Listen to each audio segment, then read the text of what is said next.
We're going to look at Federalist 75. Actually, in the first paragraph, he pretty much gives us a brief take on what he's going to talk about here. So let me read it to you and then we'll just discuss it a little bit more.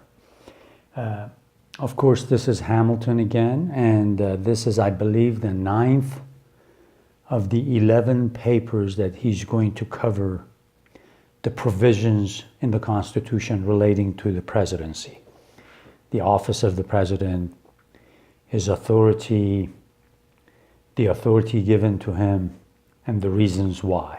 And he's going to defend those. Here, the president is to have power by and with the advice and consent of the Senate to make treaties, provided 2/3 of the senators present concur. Though this provision has been assailed on different grounds with no small degree of vehemence, I scruple not to declare my firm persuasion that it is one of the best digested and most unexceptionable parts of the plan. One ground of objection is the trite topic of the intermixture of powers.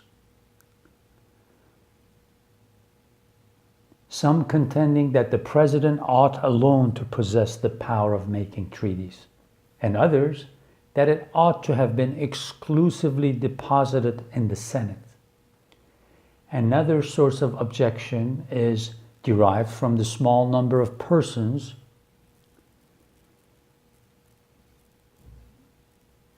by whom a treaty may be made. Of those who espouse this objection, a part are of the opinion that the House of Representatives ought to have been associated in the business, while another part seem to think that nothing more was necessary than to have substituted 2/3 of all the members of the Senate to 2/3 of the members present.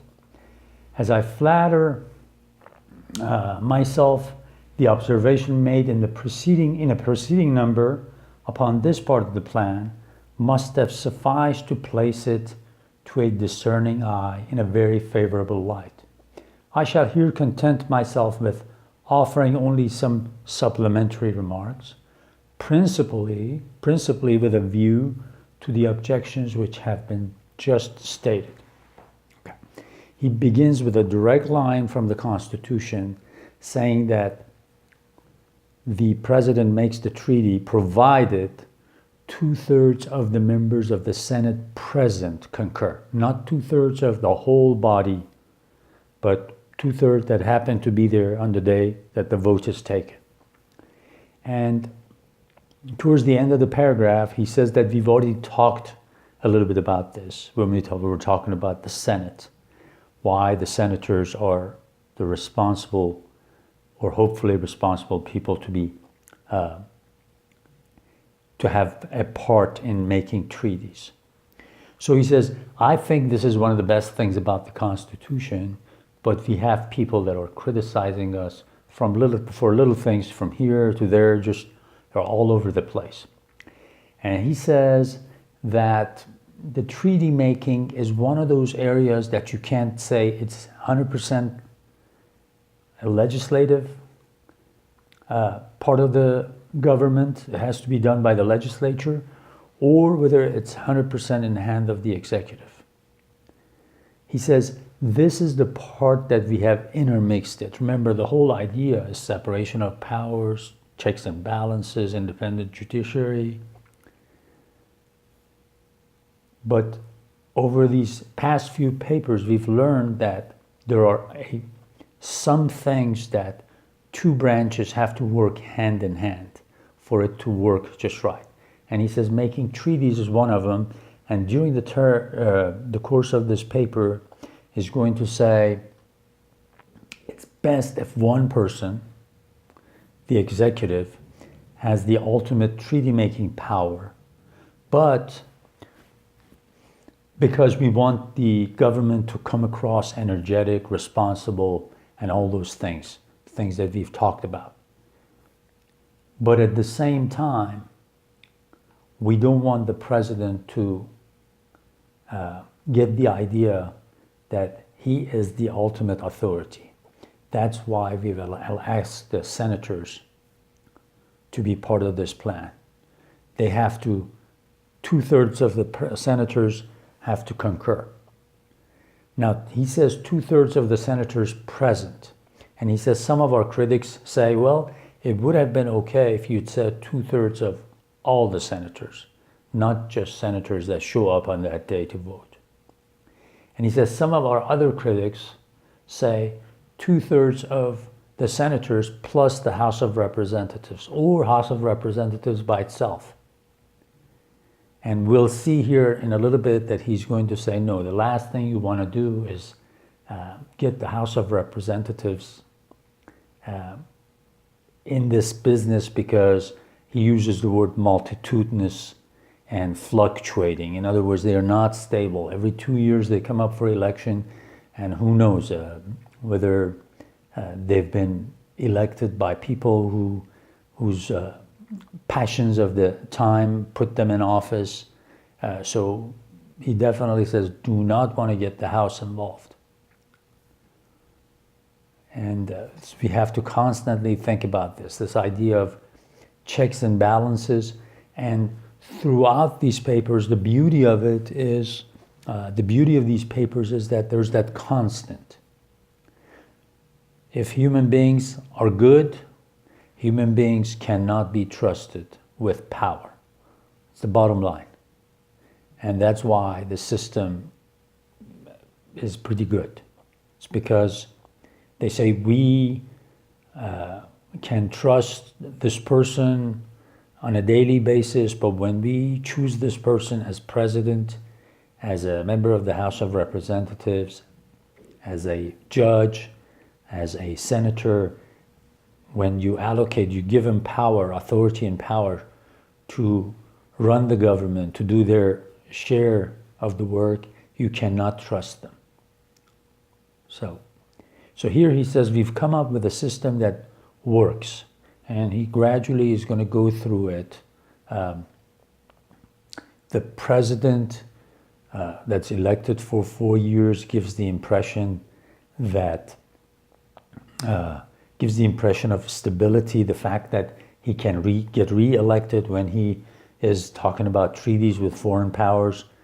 They take him a little bit more seriously.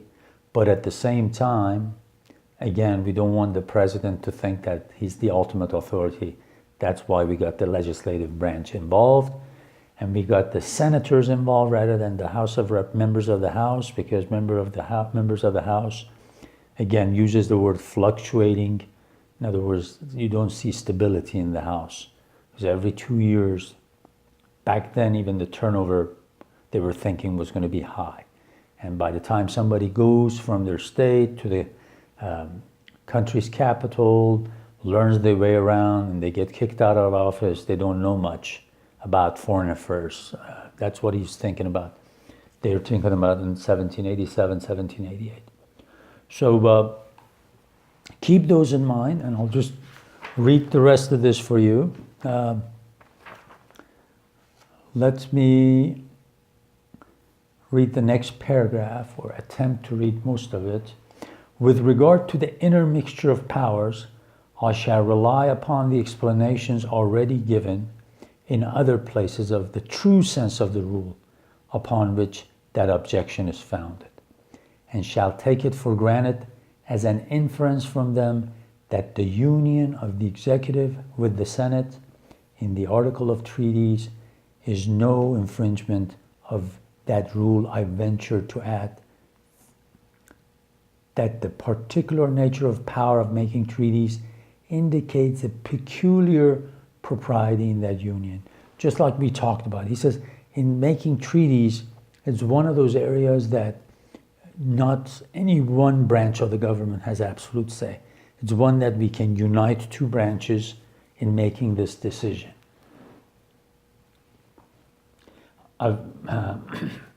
Though several writers on the subject of government place that power in the class of executive authorities, yet this is evidently an arbitrary disposition.